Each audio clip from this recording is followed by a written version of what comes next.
Welcome back. Yes, welcome back. Welcome back. Welcome back. Welcome back. Welcome back. Welcome back. Richard. Welcome back. Richard, stop it. Welcome back. Well, thanks, Jude. Sorry, I seem to get stuck there just saying welcome. No, that's okay. Okay. Well, that was interesting, wasn't it? That was very interesting, I think, talking to Jonathan Edwards there. Yeah, such a pity, isn't it, that he was our only gold medal winner at the athletics last year. Yeah, triple jump, wasn't it? Yeah, that's what we were talking about.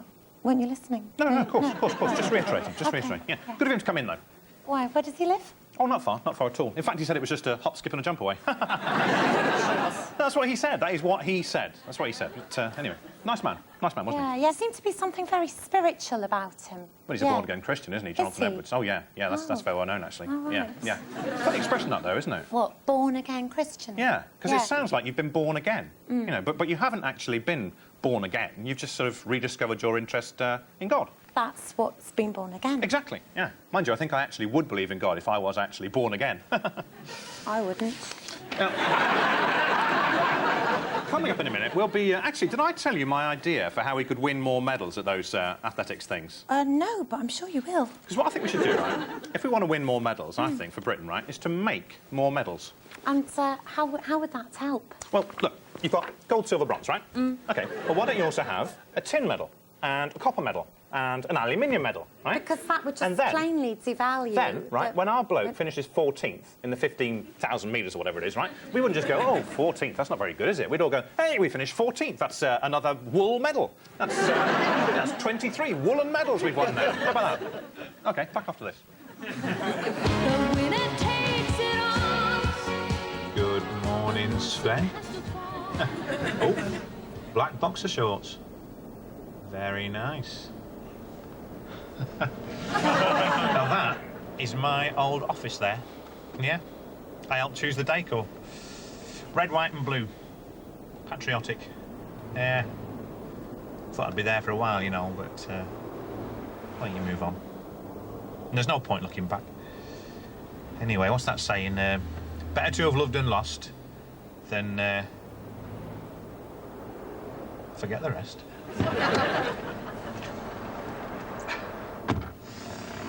Just been in and had a look at the old office. Very nice. He's changed the colour scheme and the furniture. All very IKEA. I said to Sheila, my old secretary, she's still there. I said, hey, they're opening 2 branches of IKEA above Manchester British Rail. She was surprised, you know, and I said, yeah, I reckon they're getting IKEAs above their station. IKEA's above their station, she liked that. Yeah. You see, just because you're back in league management, that dressing room banter doesn't go. Doesn't go.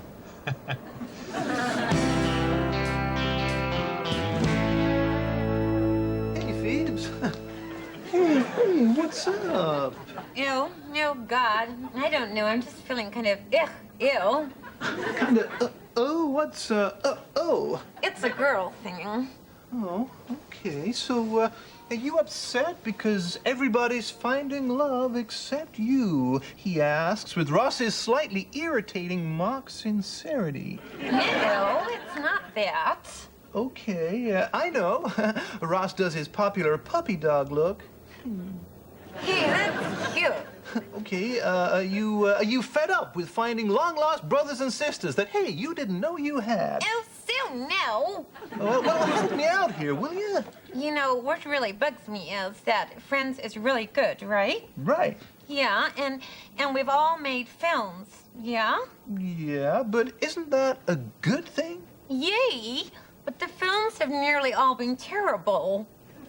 Right, that is true. Oh, it's like none of us is ever going to make a really decent movie. It's like all we're ever going to be able to do is work with each other for the rest of our lives. And it's like... What? Ew, I don't know. I've run out of its legs. Okay, here's the thing.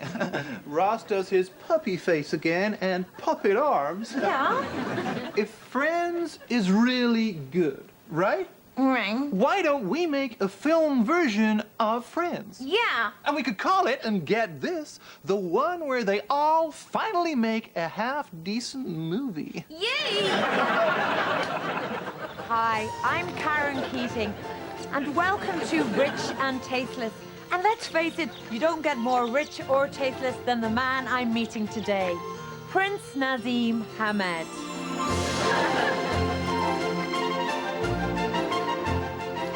So, Prince Nazim Hamed. Can I call you Naz? Nah, you can call me the prince like what everybody else ought to. Okay. Now, you're a very busy man just at the moment, aren't you? Oh, yeah, I mean, I've got the big fight tomorrow, so there's a lot of preparation still to do. Planning your strategy. Nah, my entrances. Tell me, have you got something extra special for us this time?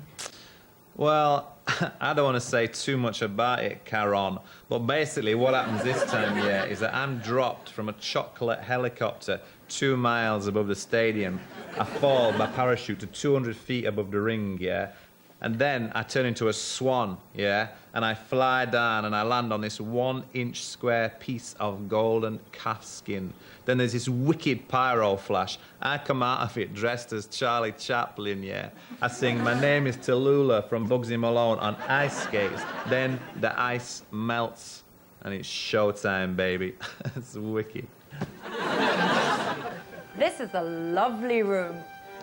Now, presumably getting into the right mental state before a fight is very important. Oh, yeah, you gotta be relaxed. And how do you relax? I play a lot of pool and a bit of golf, innit? Every sportsman seems to play golf to relax. Footballers, tennis players, and boxers now. Yeah, all of us. It makes me wonder what golfers do to relax. Well, they box, innit? I tell you that, Colin Montgomery, he's always down my gym, sparring and that. He can't get enough of it. Helps him take his mind off the golf, he says. It's wicked, isn't it? You don't know if I'm serious or not. You don't know, do you? Hey, do you like me, Swan? Have a gander at that, love. Cute. Now, Muhammad Ali was your all-time hero, wasn't he? Oh, yeah, man. I mean, he was a god, you know, and he was a role model. What happened there? It was a very bad edit. All right. But, you know, Ali he was a sportsman, he was a gentleman, and he was a man of words. But a little bird tells me that you've started writing poems, haven't you? Yeah, cop this. Welcome, Caron, to my humble abode. If I hit you with this fist, your chin would explode. Nice. Well, it's been great looking around your fantastic house, but I know I can't keep you because you've still got a lot of work to do for tomorrow. Oh, yeah, that's right, man. I mean, everything's got to be so right for it, Caron. Because basically, he's going to be coming at me. He's going to be every angle, bobbing and weaving, ducking down. Sometimes he'll be coming up at me from underneath with little cuts. He'll be jabbing, sharp, because basically, he'll want bits of me all over that floor. He's going to want to see me like that, Caron. Flat, straight, and not moving. Your opponent? No, me barber. Got to get that hair just right, man. Okay, well, I'd better let you go and train. Train? I knew there was something that I'd forgotten to do, innit? She don't know if I'm joking or not.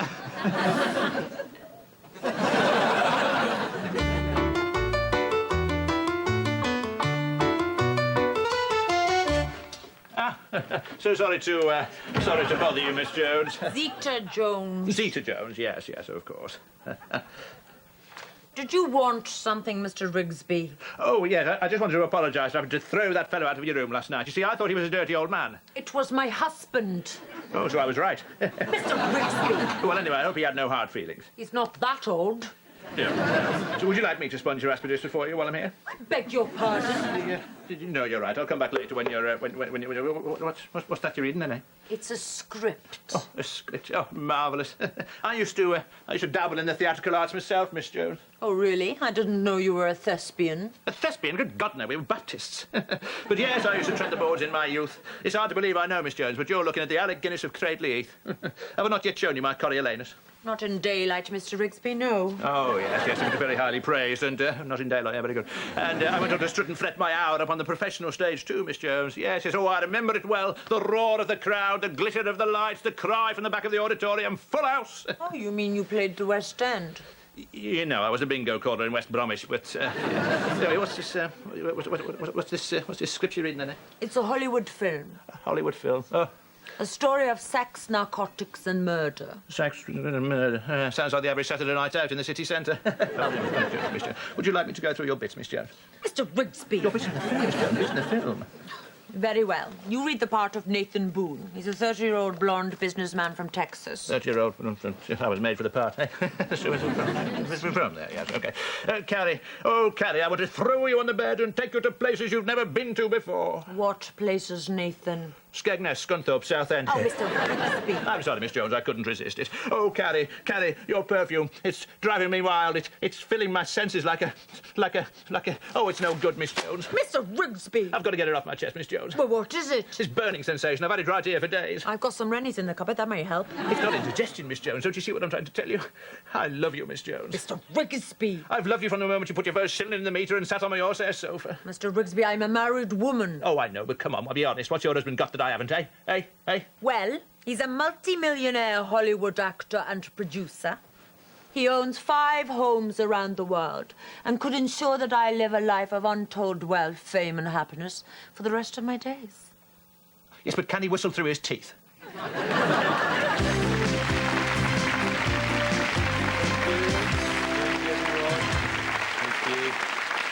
you very much. Thank you. Hello, good morning. Yeah, you all know how it feels, don't we? To be sat at home, watching Kilroy, thinking, hang on a minute, Robert. I seem to be the only person in the country just now who's normal. Hey, I don't know anybody who's still having sex at 70, or who's been mugged 22 times in the last half an hour, or who's married to a fridge.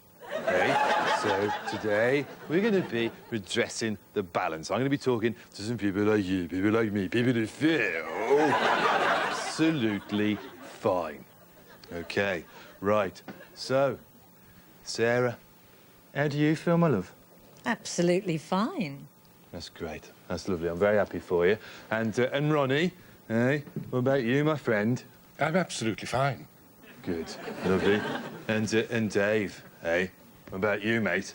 Fine, thanks. Yeah, absolutely fine. Yeah. Bit of a stomachache. A stomachache? Oh, maybe an ulcer, yeah? Brought on by the internalising of your emotions, perhaps, the denial of some vital aspect of your personality, eh? Maybe your latent transvestite tendencies, yeah? Eating away inside of him, yeah? I'm fine. Right. OK. Thanks. So, is everybody in the audience today, does everybody in the audience feel absolutely fine? Yes. Take care of yourselves. Rum and raisin sky. What can I say about it? It's a tale of friendship and strength and a story of dreams and nightmares and the real and the unreal. It's about a man who's bored of sleeping with Cameron Diaz. I play a woman who falls in love with the character played by Tom. He's a director who likes to push the boundaries of the audience's imagination. It was a heavy schedule.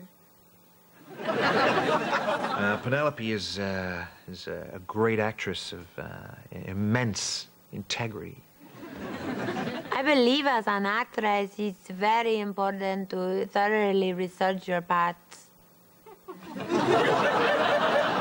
Over now to our royal correspondent, Jenny Bond, who's with the royal party in Moscow. Hello, Jenny. Hello, Hugh. It looks very cold out there, Jenny. Yes. Yes, it is. It's nice and warm in my studio. Is it?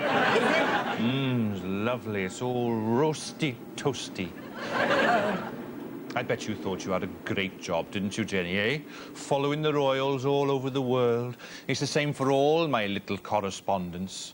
Miles from home, missing the family, Sunday papers by the fire, walks in the countryside, Marmite. Marmite. And all your friends were so impressed, weren't they? But now you wish you could be here, in my cosy studio, simply reading the news. Like me. It's true, isn't it, Jenny? Isn't it, Jenny? Yes. Yes, it is. Jenny Bond, thank you very much. Who's the daddy? Oh, look at me, sunbathing. Oh, that's brilliant, that is. Oh, look, there you are, Paul Clark. There you are with your shorts and your bracelet. Yeah. Why'd you say you wear that copper bracelet again? It's for my back, do you know what I mean? Oh, that's right, because you get problems with your back sometimes, don't you? Yeah, and the bracelet's meant to make it, like, better. Oh, how's that work, then? Something to do with the copper being absorbed into the body. And it's supposed to be good for the bones or something, I don't know. All right. A lot of people swear by these. Bastard! Feel any better, then? That's not what it means! You just said, didn't you? You just said swear by Yeah, I it. didn't mean swear by it, though, did I? Oh, why'd you say that if you didn't mean it? What's the point of that, eh? I've got a mobile phone. I've been meaning to get one of these for a long time, you know. Now the England lads, they can call me whenever they want to. Because I'm sure a lot of them, they have been trying me at the house, but I'm always at Man City, and they don't like leaving messages, footballers, apparently. It's a superstitious thing. Sven told me that. I asked him, you know, why don't the England lads contact me? And he said he was sure that was why. Superstition. Yeah. Then he suggested I get a mobile, and look, it's an Ericsson, you see? No ill feelings, eh? Yeah. Probably ring in a minute. Hey? One of my little smashes.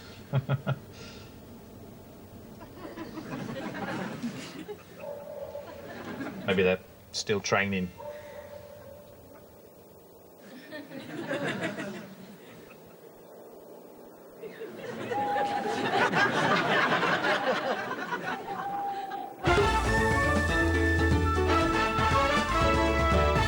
Oz, tuck in, although you don't deserve it. And what do I deserve, Mr. World T? You deserve to have your bottom smacked, my darling, my friend. Yes, what was I thinking? Leaving you, a world-famous chef, to cook the dinner, while I, a renowned wine expert, sought our draught of deep Delvid vintage. Never mind. Just teasing, Oz. We like a little tease, don't we, Mr. World T? We do. But do we like it as much as my breathtaking beefy broth? Delicious. Just delicious, Oz. No, delicious, pernicious, and ever so slightly malicious, Mr. World T. Ah, here come the dogs. Ah, dogs and logs. Dogs and dogs. Dogs and logs and nice long snogs. No. No. No. No. See you next week. Ruby Wax has been training for a week now to be a hospital consultant. Today is her first ward round. Will she be able to pull it off? So what is wrong with you? Would it kill you to smile? He's got a hernia. A hernia?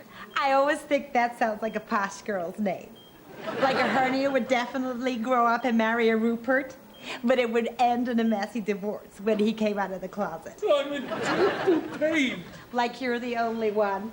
When I was 4 years old, my mother told me I looked like a fat squirrel. Do you think that doesn't hurt?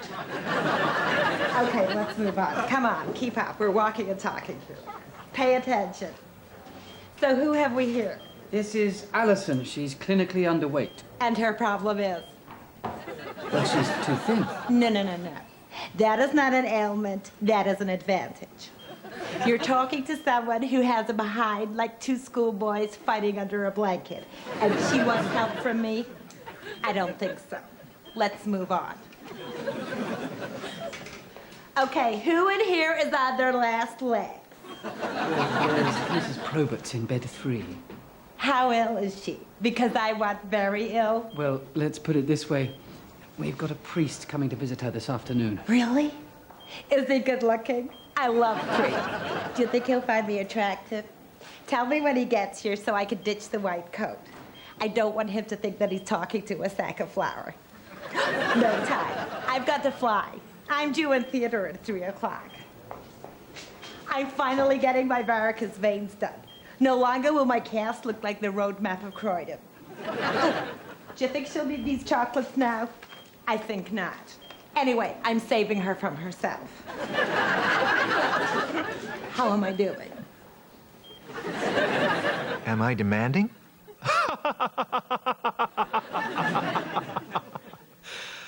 I wish.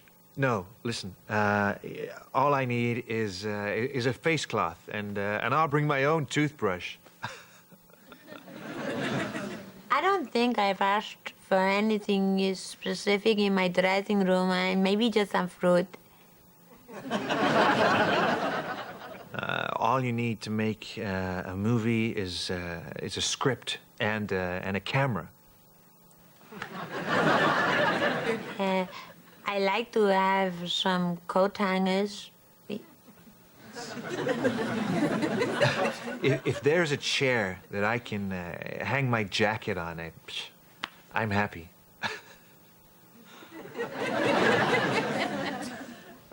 On the phone that I can call Spain on?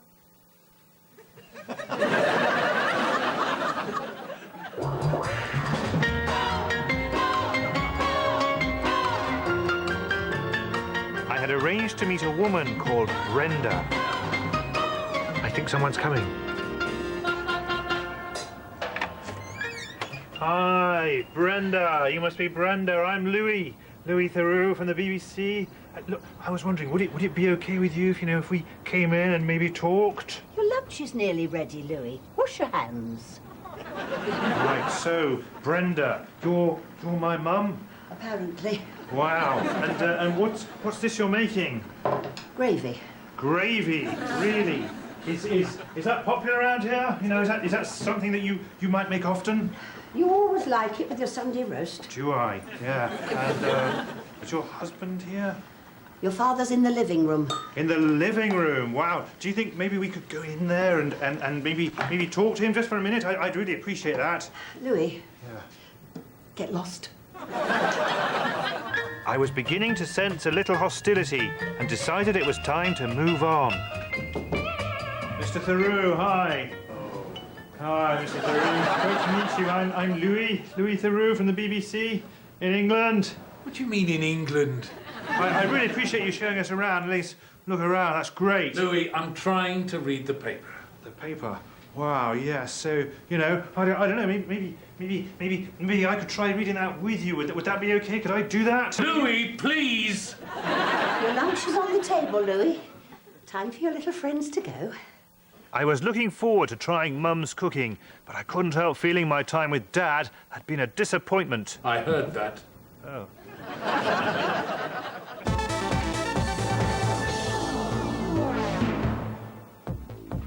Hi, I'm Nicky Campbell. 2 L's. Welcome to Watchdog. Right, lots to get through tonight.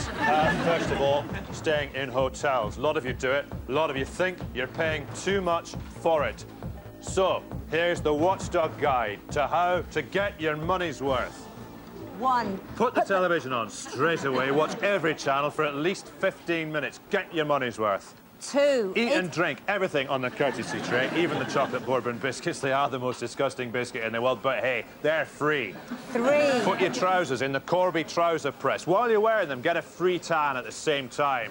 4. Too slow. Use all the soaps and shampoos. If you can't take them home, they make great Christmas gifts for relatives.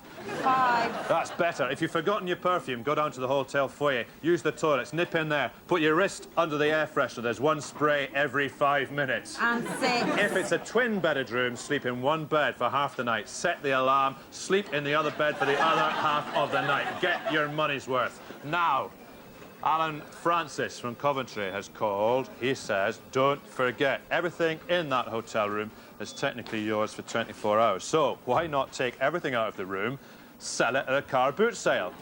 Like it. Well done, Alan. Hit them where it hurts. In the pocket. Okay. Emails. Lots on this, Nicky. A man from somewhere says, I agree. A woman from somewhere else says, I disagree. And Lisa from Solihull says, please, can you read my name out on the telly? While Melanie Amy from Manchester says, my entire family have developed asthma as a result of our over-reliance on cars. When will you ever draw attention to things that really matter? Shut it! East Downs is next. See you next week.